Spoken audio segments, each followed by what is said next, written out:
Hi everyone, welcome back to my channel. ഇന്ന് നമ്മൾ ഒരു പനീർ മസാലൻ്റെ റെസിപ്പിയാണ് കാണിക്കുന്നത്. പൊതുവെ എല്ലാവർക്കും ഇഷ്ടപ്പെടുന്ന ഒരു കറിയാണിത്. അപ്പോൾ ഇതെങ്ങനെയാണ് ഉണ്ടാക്കുന്നത് നോക്കാം.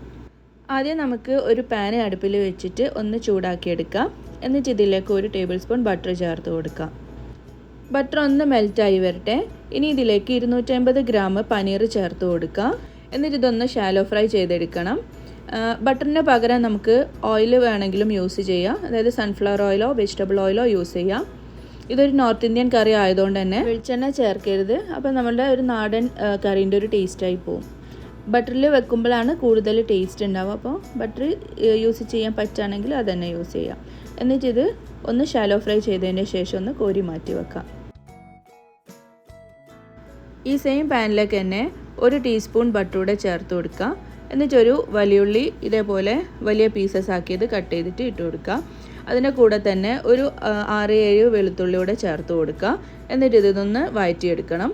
ഓവറായിട്ട് കുക്ക് ചെയ്യേണ്ട കാര്യമല്ല, ജസ്റ്റ് ഒന്ന് ട്രാൻസ്പെറൻ്റ് ആ ഒരു കളറായിട്ട് വന്നാൽ മതി. ഒരു 2-3 മിനിറ്റ് ഒന്ന് വേവിച്ചെടുത്താൽ മതി. എന്നിട്ട് ഇതൊന്ന് കോരി മാറ്റി വെക്കാം.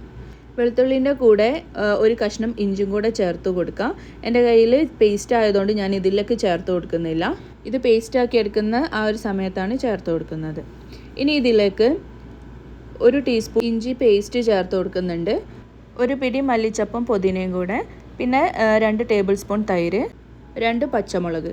ഇത്രയും ഐറ്റംസ് ഇനി നമുക്കിതൊന്ന് പേസ്റ്റ് ആക്കിയിട്ട് അരച്ചെടുക്കണം. ഈ ഒരു രീതിയിൽ നല്ല പേസ്റ്റ് ആകുന്ന രീതിയിൽ തന്നെ അരച്ചെടുക്കുക.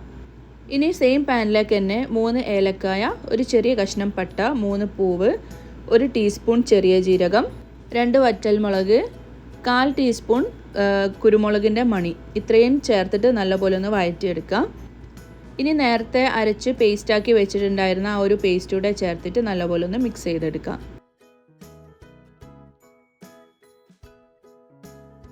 കാൽ ടീസ്പൂൺ മല്ലിപ്പൊടി, 1/4 ടീസ്പൂൺ കുരുമുളക് പൊടി, 1/4 ടീസ്പൂൺ മഞ്ഞൾപ്പൊടി, 1/4 ടീസ്പൂൺ മുളക് പൊടി, 1/4 ടീസ്പൂൺ ചെറിയ ജീരകം പൊടിച്ചത്, 1/4 ടീസ്പൂൺ ഗരം മസാല.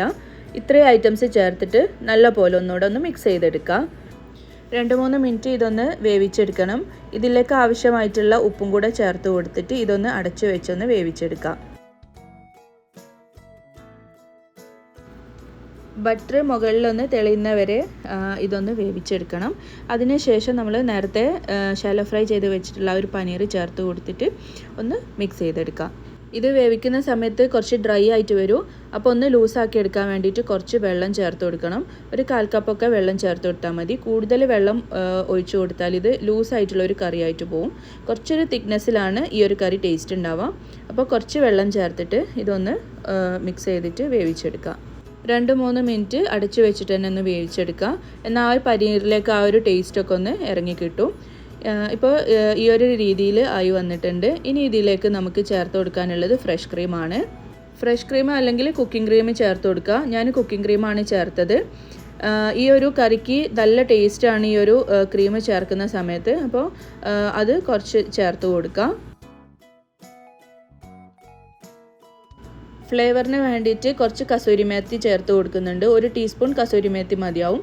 പിന്നെ പൊടിയായി അരിഞ്ഞിട്ടുള്ള മല്ലിച്ചപ്പും, പിന്നെ ലാസ്റ്റ് കുക്കിംഗ് ക്രീം ഗാർണിഷ് ചെയ്യാൻ വേണ്ടിയിട്ട് യൂസ് ചെയ്യാം. അപ്പോൾ ഇത്രയേ ഉള്ളൂ. നല്ല ടേസ്റ്റി ആയിട്ടുള്ള പനീർ മസാലേൻ്റെ കറിയാണിത്. എല്ലാവർക്കും തീർച്ചയായിട്ടും ഇഷ്ടപ്പെടും. ബട്ടർ നാൻ്റെ കൂടെ, ചപ്പാത്തിൻ്റെ കൂടെ, നെയ്ച്ചോറിൻ്റെ കൂടെ ഒക്കെ നല്ല ടേസ്റ്റാണ്. പിന്നെ ഗാർണിഷിങ്ങിന് വേണ്ടിയിട്ട് ജസ്റ്റ് പ്ലേറ്റിംഗ് ചെയ്തതിന് ശേഷം കുറച്ച് മല്ലിച്ചപ്പ് അതുപോലെ കുക്കിംഗ് ക്രീമും ചേർത്ത് കൊടുക്കാം. അപ്പോൾ ഇത്രയേ ഉള്ളൂ. എല്ലാവർക്കും ഇഷ്ടമായി എന്ന് കരുതുന്നു. ഇനി മറ്റൊരു വീഡിയോയുമായി വരുന്നവരെ ബൈ ഫ്രം ഐഷദ ഷഫീൻ.